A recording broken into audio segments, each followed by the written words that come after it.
let's meet our panelists. The best indicator of someone's value system is the causes they believe in and what they fight to protect. Because we preserve and defend what and who we love. This is evident with everyone I know, including myself. Fighting for education and equality were the priorities of the founders of the Indianapolis Propylaeum. Founder May Wright Sewell died 1 month before the ratification of the 19th Amendment.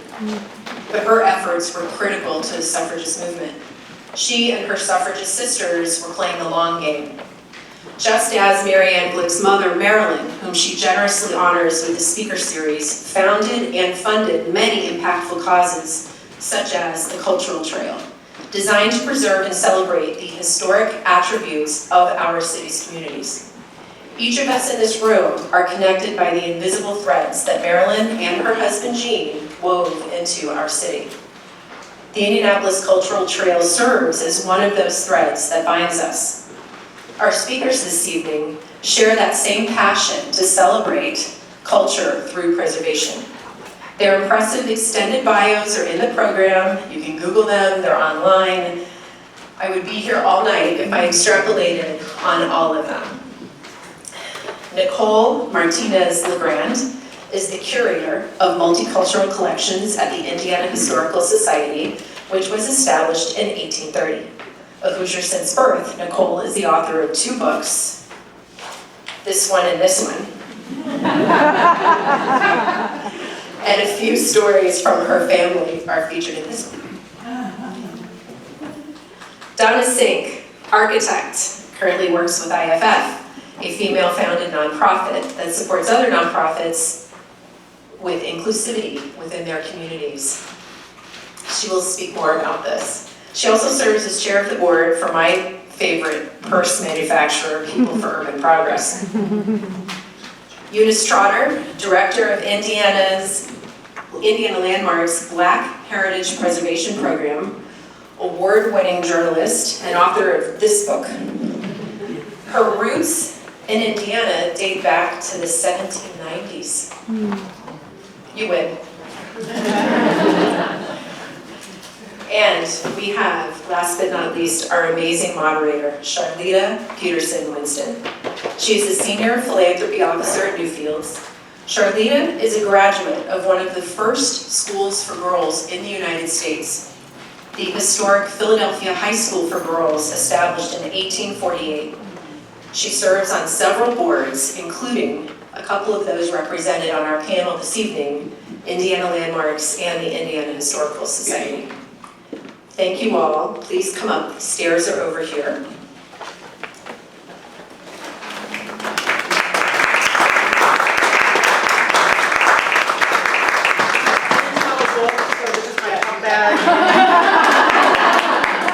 One of many. One of many.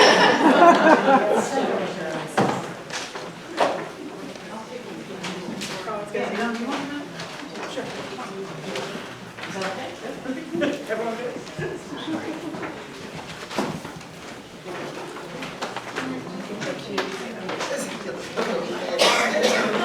Step in front of me if you need to get a picture. Sit. Thank you.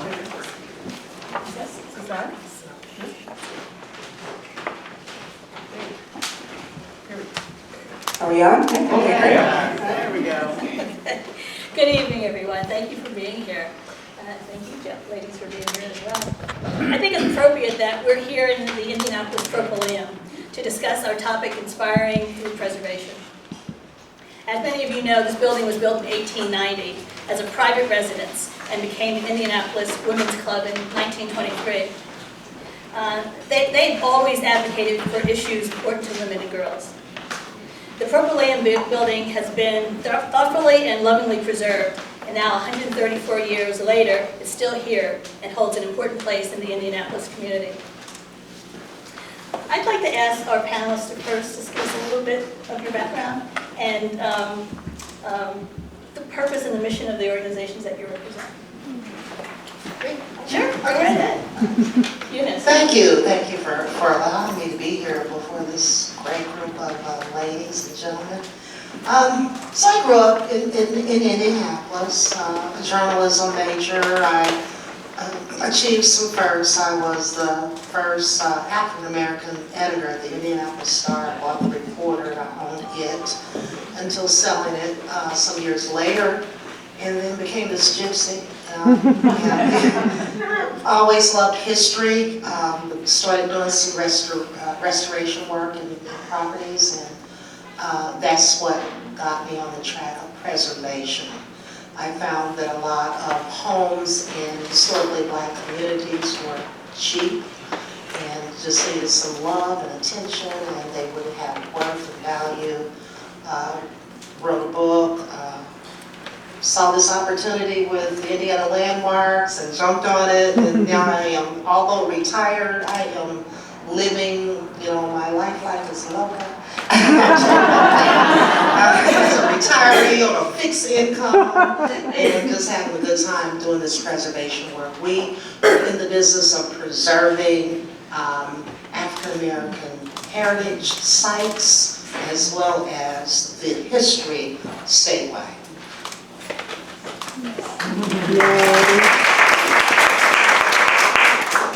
I guess my journey had started a little bit more recent. I had been working in museums for the past 20 years here in the Indianapolis area. I went to grad school later in my 20s, and so when I saw my vision of museums and what they could be, and I went to grad school and my work was community, right? Community who are outside of museum walls. Some of these people may never enter the museum, and so, but want to have a relationship with museums. So that is what I went to graduate school for. And I started to work in community development. And so for the Children's Museum of Indianapolis, well, actually they were a convener of a city, part of a citywide plan called Quality of Life Plans. And so worked in the neighborhoods that surrounded the Children's Museum while doing museum work. And so which eventually led me to the Indiana Historical Society for a very vague job description, wanting to build the multicultural collections. So this organization was founded in 1830, so I was hired to fill in a very big historical gap in their collection, and so they said, we want to collect Latino and Asian stories, and that's what I did. And so obviously I'm off the grant, I've been there for 8 years, and I think I'm the first Latina curator there at the institution. So,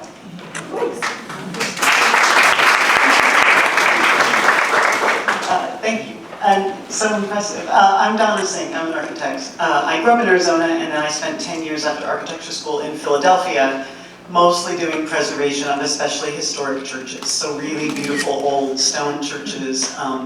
Making sure they were still usable, accessible to an older congregation, all of the work that's involved in keeping buildings vibrant even when they're 200 years old. I think we have a AME in Crawfordsville Church, in here, and one of the buildings we worked on in Philly was the Mother Bethel AME Church, first African-American temple, really.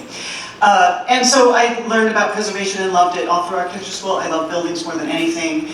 And then when I moved here to Indianapolis about 20 years ago, I met up with a young architect by the name of Michael Bricker, who grew up here and went to Wabash, and then went off and got his architecture degree, came back to Indianapolis and founded a nonprofit called People for Urban Progress, which was based in, or birthed out of, the tearing down of the RCA, the Hoosier Dome Stadium, and we salvaged 13 acres, the nonprofit salvaged 13 acres of dome fabric and started turning it into bags and selling the bags to fund other things. We also salvaged 5 miles of Super Bowl banners when Super Bowl was here. My executive director, Trotter, is here tonight, and we continue with saving this bit of this material legacy. I love material things, and so the material legacy of things like a race at the Speedway or the Kappas coming to do their conference here at the convention center, that material legacy of the events that bring people together, I love that. So very excited to be here.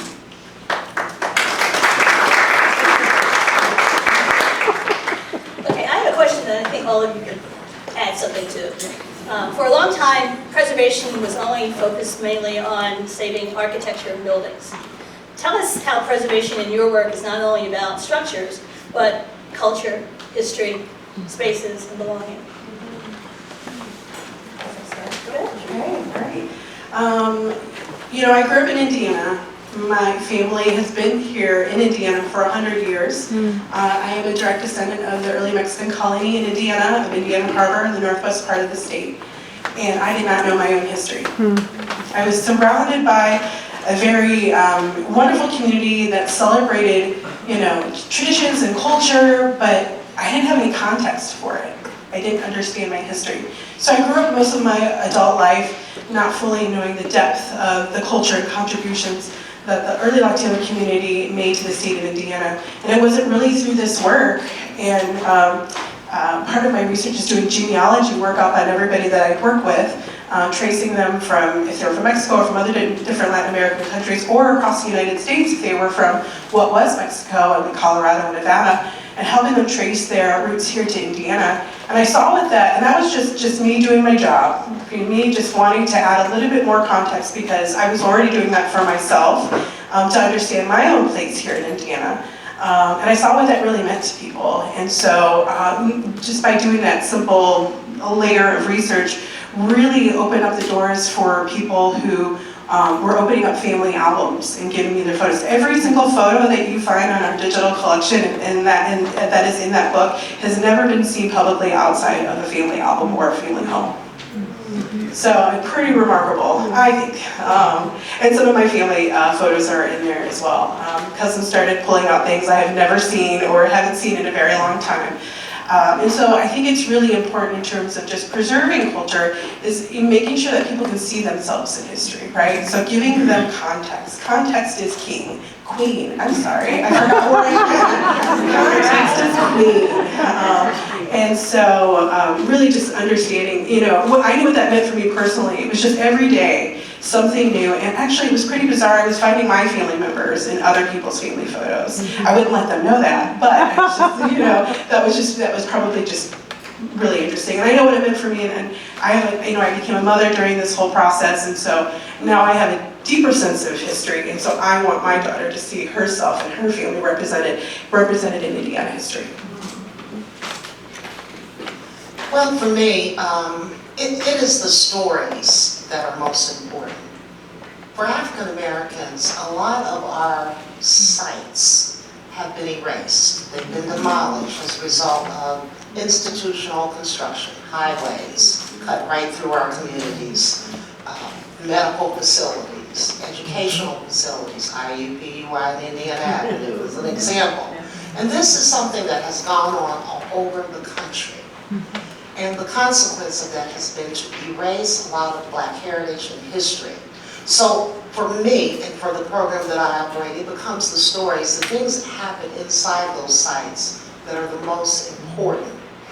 It's not the fact that it was a shotgun house versus some Greek revival or some other high architectural site. It is what happened within those communities. And so saving those stories has become paramount. And there's a movement around the country that will allow us to focus more on that heritage than the architecture when it comes to getting things listed on the National Register for Historic Places. And as a lot of you know, there are criteria that are involved that will allow a site to be on the National Register. Most often, it is the architecture that has been the primary criteria. So we are across the country saying, hey, let's look at what happened inside those buildings, inside those shotgun houses, inside those places that may have very little architectural significance. And within this context, we are just uncovering just tremendous stories and histories. So again, we're looking at that heritage. So I hate to talk about another institution while we're here, but I have been doing some work recently in South Bend, Indiana, and the Studebaker Museum is there. Next to it is the History Museum. They currently have a house set up in the way that a Black family in the 1940s would have lived. They have all of those artifacts. And I think there is this drive now to tell those stories that were ignored for so long. One of the projects I'm working on at work, at my job is the Norwood neighborhood, doing some work with them on the Norwood neighborhood again, a forgotten story of returning Civil War soldiers who were Black building their homes in a neighborhood that, as you mentioned, had been disinvested for so many years that it is struggling. But those people are still there. Those stories are still there. Tell people where Norwood is. Norwood is south. It's south and east of Fountain Square. Where's it next to? It's next to the jail, the new jail. Yes. It's the Justice Center, thank you. Next to the Justice Center, and on the other side of it was going to be a proposed crematorium, I think. Anyway, it's an area that has been ignored, and yes, there are people and families that are still there. That those stories still exist. In my own work, I will say that for a lot of the work that People for Urban Progress, we were extremely proud of. We did a series of free public lectures, or not lectures, but conversations about public space. And our second year of the Daylight series was solely focused on equity and diversity and inclusion in public space. It was about how do we build places for people to come together that acknowledge that there are many different stories and backgrounds amongst the public. That was a wildly successful series of talks. We had people come in from out of town. We had someone from St. Louis and from Detroit and from Chicago. And we were gearing up to do the third phase of the Daylight series right about March 2020. So Daylight Series 3 did not happen. We were all staying at home at that point. But that notion that there is a public realm that we all live in and we all should be welcome to, and we should all feel that we can share our own stories within that public realm, that's a lot of the work that PUB is doing right now. Okay, thank you. This question is for Eunice. From your vantage point, being part of Indiana Landmarks and Heritage Preservation, how are you inspiring others? Oh boy, that is part of our strategy, is to inspire others, okay? We're using all kinds of methods for doing that. We are creating organizations all over the state to do this work. And we are starting with family history, because from the family history, the genealogy, comes the community history, the city history, the state of the nation's history. So we are interesting people in their own family history by either doing it for them, getting them started, or actually helping them, teaching them how to do it. We've had workshops and so forth. Right now we have 10 organizations that have been formed around the state, and they are doing this work of preservation now. So getting people to look at their own family history and how it connects to their cities, their states, their nations, their world's history is our strategy. I also wanted you to mention the student programs that you have. Oh yeah, and that's part of our capacity building strategy. We have an intern program. It provides a $20,000 scholarship to a preservation field-related intern. This year we gave 2 10s. Next year it might be 2 10s or 120, depends on the candidates we have. We also have an intern program, and I tell you, I put them through Bill. They were very hard. Currently, one of our interns is finishing up a map that shows that before 1860, there were at least 60 black settlements statewide, all over the state. These were communities that were self-sufficient, they had schools, they had cemeteries, churches, and a lot of these communities were erased. The other intern is doing research now on Eagle Creek Park. I just found this, I learn something every single day. But Eagle Creek Park was the site of another black settlement that dates back to the 1880s. It's like, what, really? And so that's my comment all the time, what, really? So yeah, we are really just trying to do all that we can to build capacity. We are recruiting allies. A lot of our history, African American history, has been documented by people who are not black. And that's a wonderful thing, because had it not been documented by people who are not black, it may not have been documented at all. So we are teaching people how to do that documentation who are Black, because there's different framings that take place when it is done by the people who actually lived that history. So that is another way that we're building capacity. I can talk to you all night long. Nicole, yes. What was the question?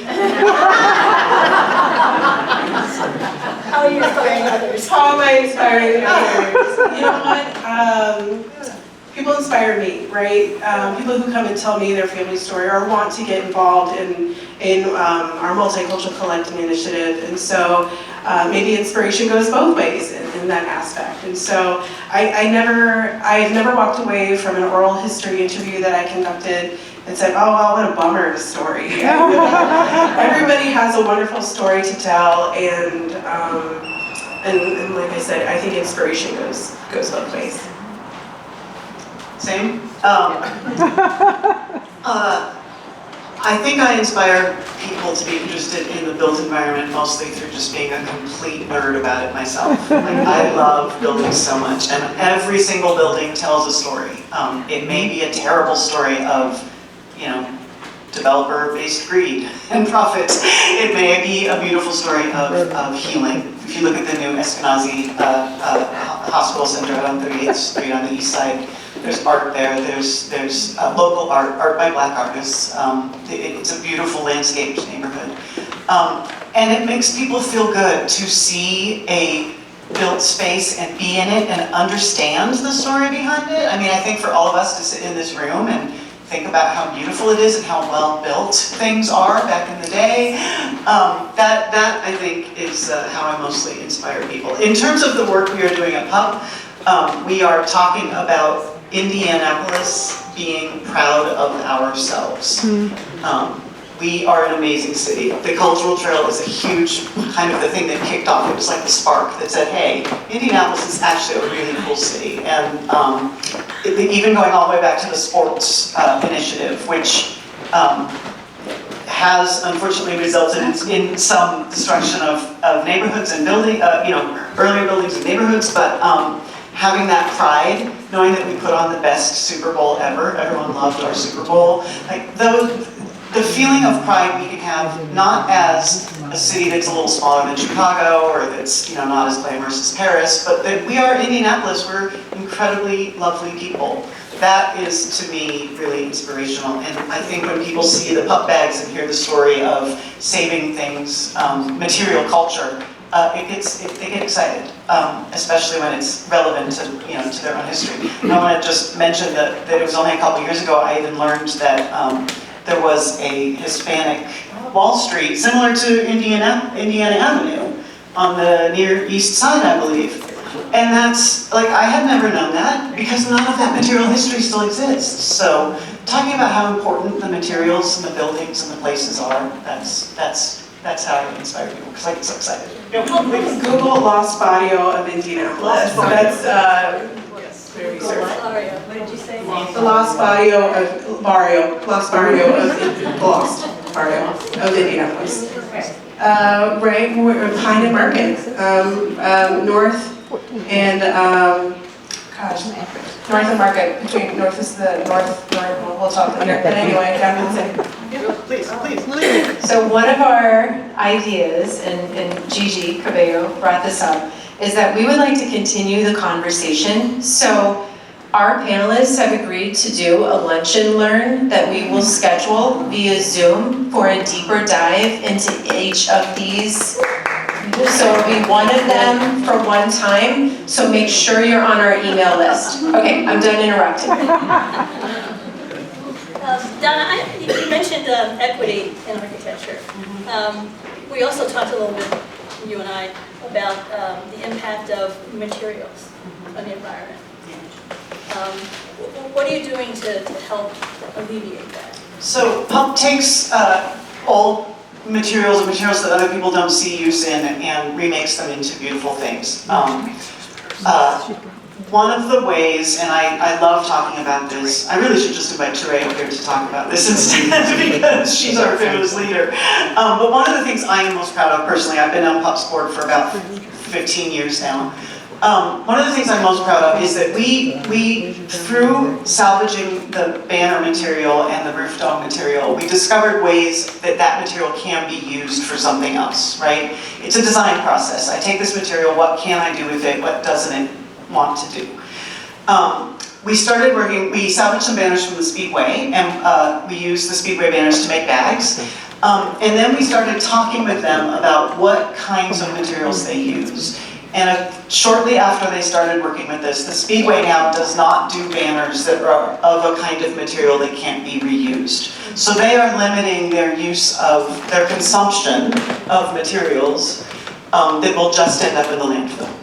And so that kind of getting into the consumption stream, how we do, how we as a society, like I don't think, talking about public space, I don't think we want to not have banners. Banners make places more fun when there's an event going on. You're excited when you get off the airport and you walk through the airport and there's banners hanging up that say, welcome to your convention. We don't want to get rid of that excitement, but we want to talk about how can you reuse them, how can you use them over again, how can you use them for something else.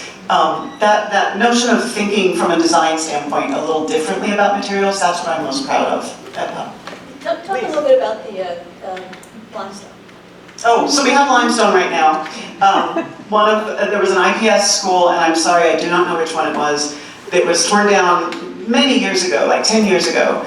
And then a couple of years ago, the city called us up and said, do you guys want this limestone that we salvaged from this building that was torn down? It had been stored on a city lot for a long time. And we said, yes, we love it. And we started doing some design work around where we could use it as seating, or we could use it as trail markers on some of our bicycle trails. But we haven't a lot of it. I can't even say a ton. We have so much of it. There's a flyer on our website if you go to peopleup.org. The limestone is on the Central State campus on the west side. It's just in a pile and it's free for the taking. So if you have any need for big chunks of limestone curbs, windowsills, there's a couple of pedestals for sculpture, just contact Pub or just go over to the Central State and see what you can find. You probably need, at minimum, very strong people to pick it up, or a foam truck or something. Please, you were going to type. Yeah, because great work you're doing there. We are really focused on environmental impact and the preservation of actual buildings. And I want to talk about a couple of quick ones that we have saved from demolition. One is School 56 here at the IPS School 56. It was a matter of educating the brand new young superintendent from Evansville, who knew nothing about the history in Indianapolis, that this was a significant site. We're working on saving Gary Roosevelt High School. It was up for demolition. It is deteriorating. We are going through all that we have to go through to save that school. We also have saved a church, Sam Plato designed church in Marion, Indiana. It was going to be demolished, so we put a new roof on it, we've got new windows on it, and now the city is backed off, and we are going to continue doing the restoration work. So environmental impact mitigation can come through saving the site as well as through taking the materials that come from the demolition of the site. Tell folks who Sam Plato is. Samuel Plato, Plato, was a black architect who lived here in Indiana. He designed numerous sites, including many post offices. He's really revered down in Louisville, Kentucky. We are now currently having the church that he designed for the First Friends Church in Marion put on the National Register. He's also responsible for the design of the Hostess Bond House in Marion. And he's just this talented man who's done so much work that was about to go by the wayside in terms of its existence. So we are really working hard to get a lot of those buildings protected. Can you talk about the Bethel Church that became a hotel? Sure. That church, well, thanks to Indiana Landmarks, shameless plug here, had some parts of it preserved. The facade was preserved.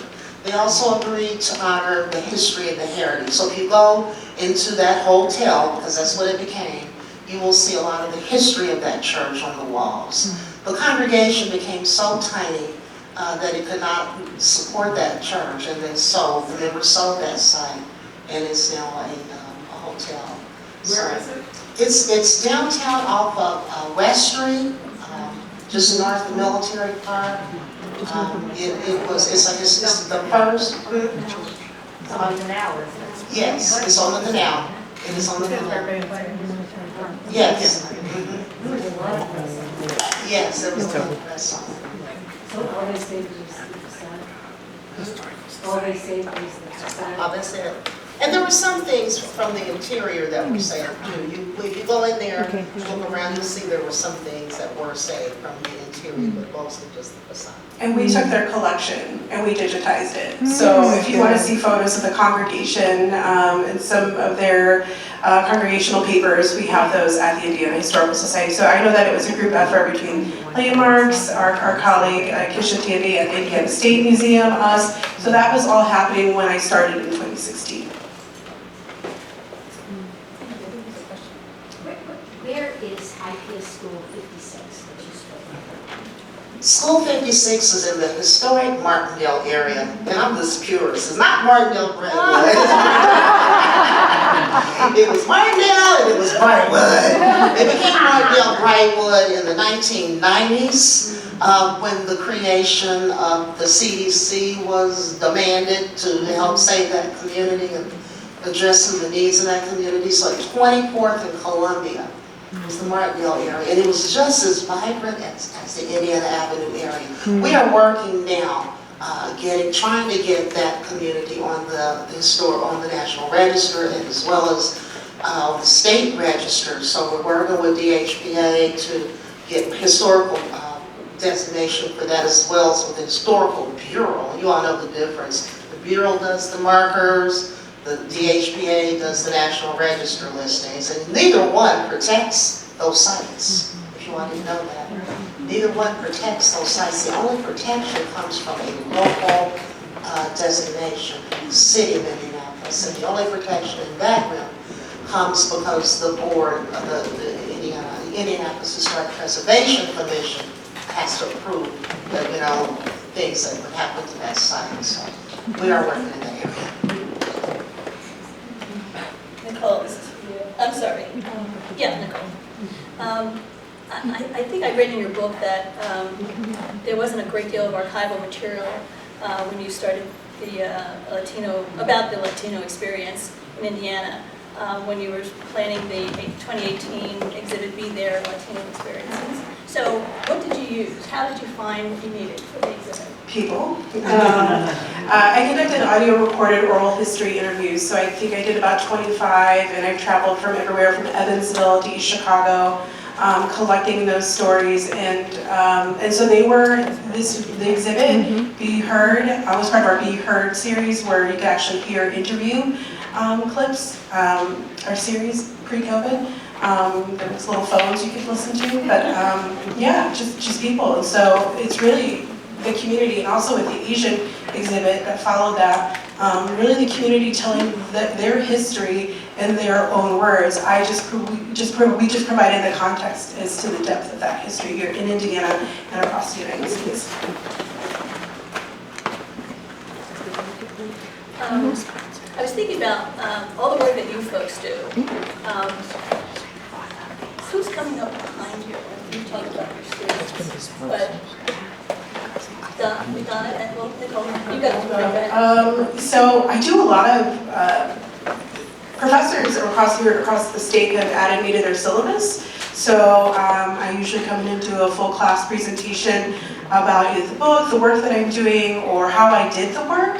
And so I'm actually working with Wabash this year, who are basing class off of my book, and as they try to find their early Latino alumni, and I don't know if they're working within Crawfordsville, so we're still chatting. And so I'm really just hoping, I've always viewed my book and my work as a platform. I'm not the end all be all. This is just a launching pad for more depth, more work. So, in the architecture world, I'm 57. And when I started up, it was me and a bunch of men. You know, I was an early female architect. It's very lovely to now see so many more women in the field, but the thing we are still working really hard on as a profession across the country is more Black, more Latino, more Asian, more, you know, we just need more diversity because most architects are white. I think there are 4 registered female Black architects in the state of Indiana. That is not enough. So, trying to work on bringing up the young architects in the world is a big focus personally in my life and in some of the other work I do. Within PUP, we are working, we've had 2 wonderful, I think 2 or 3 wonderful summer coordination programs with TeenWorks, where we are teaching teenagers about the materials we use, and then teaching them how to design and sew a bag. So we're teaching them, well, how do you design something? How do you come up with an idea and then turn it into a 3-dimensional thing? How do you actually sew? How do you manage labels and sales and all of that stuff that is related to the work? So working with TeenWorks has been an incredible experience. I think it's been 2 or 3 years that we've been doing it. Yeah, just trying to work with younger people to teach them about the importance of design, the importance of sustainability, the importance of public space and public voices. That's all important work.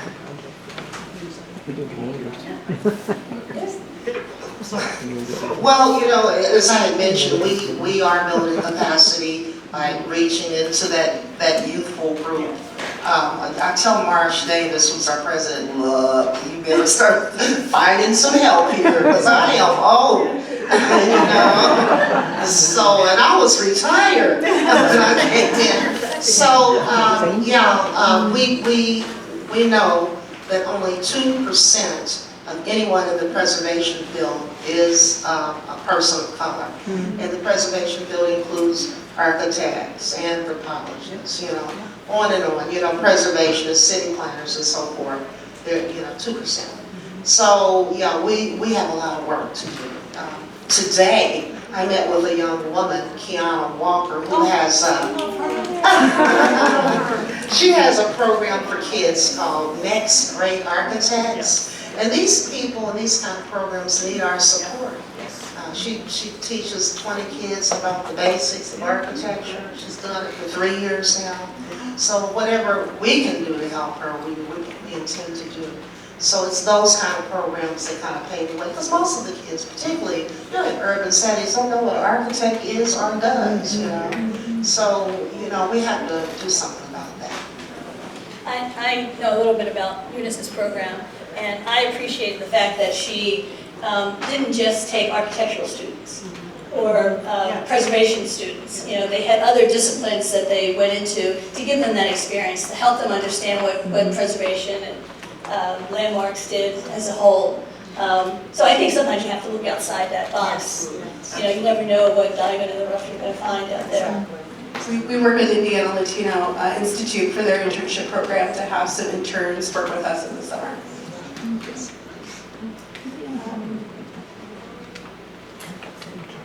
Is there one thing you want these folks to leave with, knowing about what you're doing? You give it to me first. Okay, you gave it And also to me. think about how do you get them to be motivated to maybe want to join you or help you or be a part of what you're doing? Well, you know, you have not because you ask not. So I am asking. We need your help. This is not a one-man operation. We have wonderful staff, a couple folks, Bethany and Annie, they're here with us, and Steve, he volunteers with us, they're here today. Beverly, I saw back in the back someplace, she's a volunteer. We have volunteers who help us. We need you. We need the research done because that's the most basic level of support to do academic level research on these sites. And so we're teaching people how to do the research. And you know, I'm like the teacher, grading papers all the time. Oh, it's an F, get back, you know, so we need that kind of help. We are forming these organizations, so we need the expertise that many of you have to lend to these small groups that are being formed around the state. You know, we need money. We were supported by the Lilly Endowment with a $5 million grant, $4 million of which stays in an endowment to help support the program's operating costs. We do a little fill-up every year. And then we have an additional $1 million, $200,000 a year in grants. It's not enough. Charlitta is a member of our fiduciary committee that approves the grants, in fact, and is part of our support system. She and her husband Robin have given to the program, as well as the National Trust. And so we need a little bit of everything. And look, my arms are wide open, and I get big hugs, big hugs. 3 people at lunch, and Steve will tell you, you know, every once in a while I might buy him a ramen coffee or whatever it is. But yeah, we do need you. We really, really, really need that support. Ditto, everything Eunice said. Also, you know, we are still collecting paper-based items. Those are photographs, diaries, organizational papers. Give me a call. I want to build this history. Nobody can write about this history if they don't have the documents to support that history. Great question earlier about the lack of archival materials to write books. And we want people to write more about this community, or these communities, or just about Indiana history in general. We do take volunteers, so give us a call. I'm going to say I want people to really look at the world around you. Look at the built world. Look at places that you feel comfortable. Think about, why do I feel comfortable here versus someone else. Going back to the notion of sustainability, there's a saying that the greenest building is the one that's already built. So a lot of buildings have stayed with us because, like this building, they can remain in use that's a different use from the one they were planned for originally, because people value them as objects and want to find a way to keep them. So look around at the things you find beautiful and say, how can I not just give up on this because it needs a little extra work or it needs some love and care? How can I, you know, preserve this? So it's really, just look at what you find beautiful and then think about committing to keeping it in some way. Maybe not in the same way that it is being used right now, but in some other creative way. And there are so many up-and-coming young creative thinkers that can help you with that. So that I think would be it. What's next? Well, I thought, would anyone have a question or two? Do we have a moment? Nicole, could you tell us, other than northwestern Indiana, where might there have been other concentrations of Hispanic communities? And then, Eunice, you said there were 60 communities in Indiana, other than major cities. Could you tell us where some of those might have been? So in Northwest Indiana, East Chicago, the Indiana Harbor neighborhood. So East Chicago and Indiana Harbor are two, basically they're called the Twin Cities. The harbor is obviously close to water, close to Lake Michigan, and also in Gary, Indiana. So Latinos are not a new Hoosier community at all. Like I said, my family's been here for 100 years, but they were... Other than northwestern. Other than northwestern Indiana. So there are populations here in Indianapolis. I've been finding pockets of communities, individuals, but nothing that compares to Northwest Indiana of building a community and establishing new Hoosier traditions. Really, that's where the stronghold is. But historically, Marion County and Lake County is where the strongholds are. So. Any other questions? I'll bring the mic out. Oh, excellent. Well, all over the state. Beach Settlement, Orange County, Lick Creek, Roberts Settlement, Loud Station, Weaver Settlement up in Marion, Indiana. We just found out a couple weeks ago that there was another cemetery there that dates back to the 1850s and 40s. On private property, there was a black cemetery. So I could keep on going. I just mentioned to you that Eagle Creek, Fox Lake. And Fox Lake was a recreational site versus a settlement, but that was where people who were educated, affluent, could have a summer home, went for recreation, peace, and nature, and quiet. Still there. We just funded them for National Register expansion. All over the state. Vigo, Lost Creek, Fort Wayne, Southern Heights, Vincennes, Indiana, which had the largest black population in the state at one time. They had a couple of different communities, one called Cherry Grove. We're going to Washington, Indiana tomorrow. In Daviess County, there's a black settlement there called Hawkins Settlement. So they are all over the state. And many of these settlements have reverted to nature. And so they are also, they coincide with nature preserve areas, or U.S. forestry areas. But we're going to be seeing that community tomorrow in Daviess County. I haven't been there before. But they're all over. They're everywhere.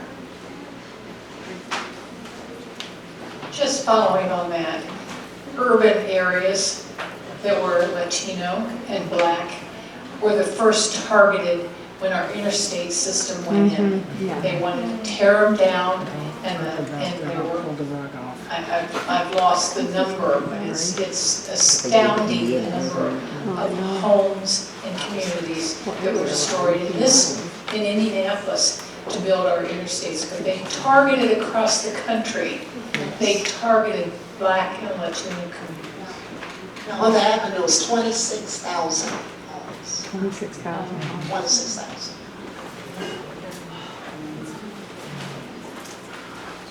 So my question is for you, Eunice. So I was born in Latin America. I was born in Haiti, where I know here in the U.S. it seems like a new thing that Haitians are here in the U.S., but understanding my history, that Haitians came during the American Revolution, and there's a monument in Savannah for them, and also understanding that the first settler of Chicago was a Haitian man, Jean-Baptiste Médussac, and also understanding that it was due to the fact that Napoleon lost so much capital from my ancestors during the Haitian Revolution, America was able to manifest destiny, because that's why he sold the Louisiana Purchase to the U.S. So my question for you is, how do you keep going without feeling like you're burnt out, or you constantly have to teach your own history because it's constantly being omitted? And for me, we are being seen as like these new immigrants when we're an integral part of the U.S. Well, truth is the equalizer when it comes to that. It does get wearing. I won't deny that it doesn't. However, you've got to have that passion and commitment to continue on. You want to be able to share these stories and tell these stories. I know that West Dayton, Indiana, was home to a large Haitian community, if you didn't know that. West Dayton, Indiana, home to a lot of Haitian people. They were recruited there to work in the hotel. There's a resort, you haven't been down there. Yep, French Lick. And many of their descendants are still there. We just worked with a group there to restore the church there. That was the church for that community. So the Haitian community is not a new community at all. In Indiana, in the country, period. I know that a lot of pastors in the early 1900s from Indianapolis, they went to Haiti, including one of my own ancestors, doing business with the Haitian government. So, you're right. So, you just have to keep pushing on. You gotta want to push on, When you get tired, then you go somewhere and sit down. Go on a cruise, go to the casino, on the college. But you just keep people and going. You can't stop. I have a question kind of leading to what you were saying. It's been a while since I had 4th grade Indiana history, and I don't have children, so I'm not sure what the curriculum is for Indiana history, but do you see any of the work that you're doing implemented into that curriculum? That is a great question. So in 2017, Governor Holcomb signed into law the Ethnic and Racial Studies Bill.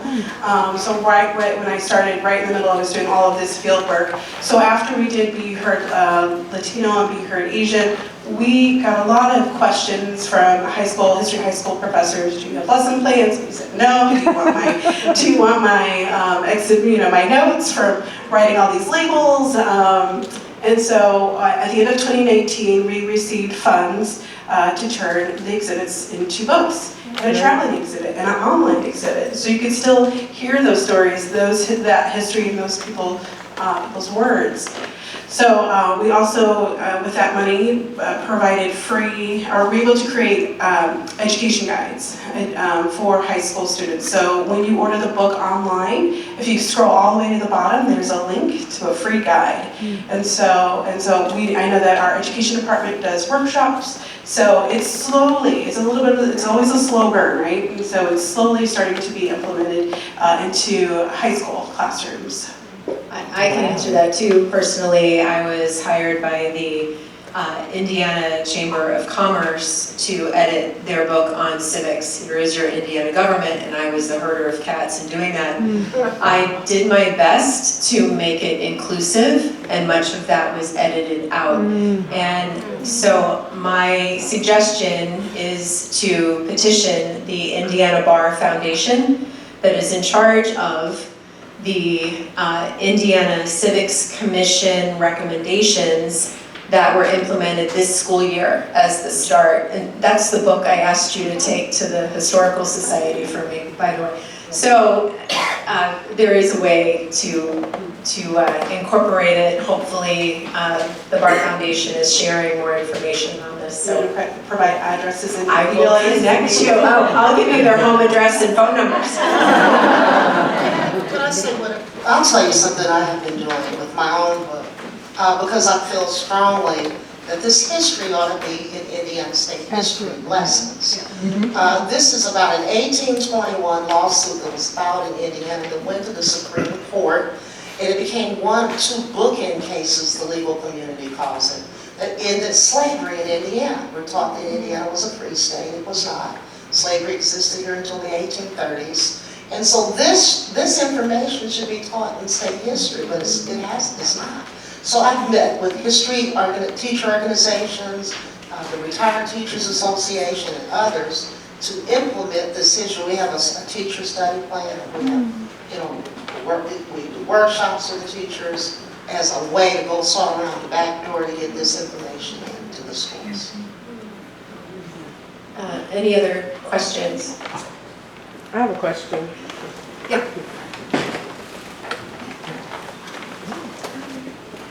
Okay, so thinking about everything that you all have shared, and thank you for sharing it all, and talking about the settlements that have been erased, and when the settlements and the materials and all these things are erased, a lot of times that history is lost, and you were able to restore some, Nicole, and you as well, all of you. How did the restoration change your perception of yourself or your neighbors or your family, and how can it possibly change the perceptions that others have of contributions that people have to the state, the country? Well, I feel more whole, personally, understanding my place in American history. You know, this is American history. It's not a special elective. It's American history. And it's the book is really a love letter to the community, right? So, to young people who don't feel like they're from Indiana, even though they were born and raised here. I've been contacted from people from across the United States who grew up in Indiana. Indiana Harbor is a focus of the book. People who have given their books to their 95-year-old father and wanted to know if it was in hardback yet so he can hold it. It's only in paperback, unfortunately now. But getting emails and saying, my mom or dad, recounted all these memories and these people that you mentioned, and I learned so much more. They started talking more about it, and so it just really making people feel valued.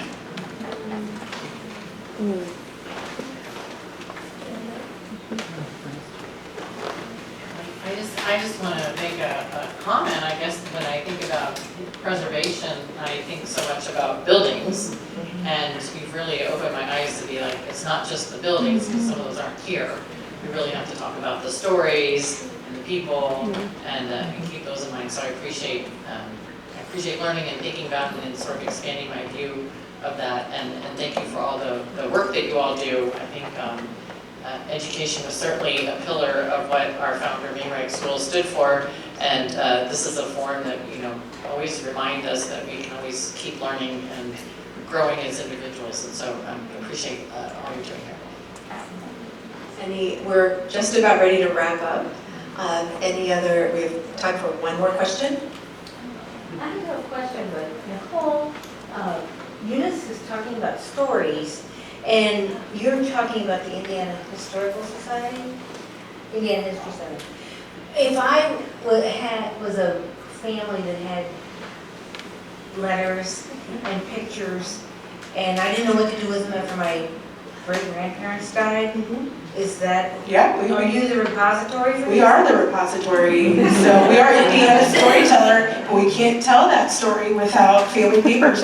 So if you just search our collection online, you'll notice that there are Marilyn Smith papers, 1888 to 1925. And so we named those collections after that family or the individual whose collection. So, yeah. Can I share something too about the Indiana Historical Society is our partner. Just a few weeks ago, we learned that the old King and King Funeral Home was being demolished.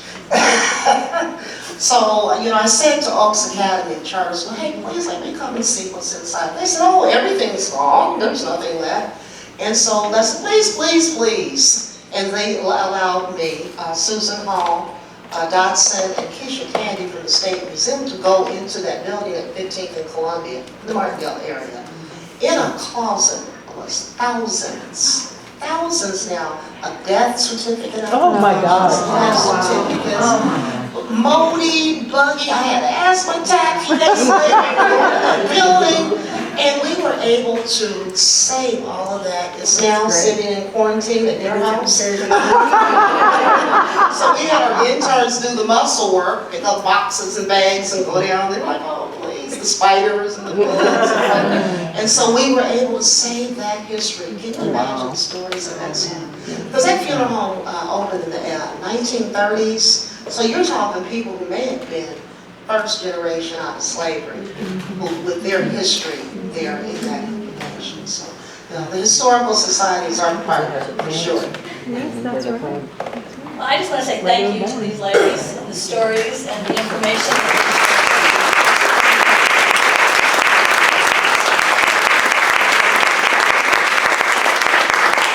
I think our communities and our neighborhoods are richer, and Indiana is richer for the work that they're doing. So thank you for being here.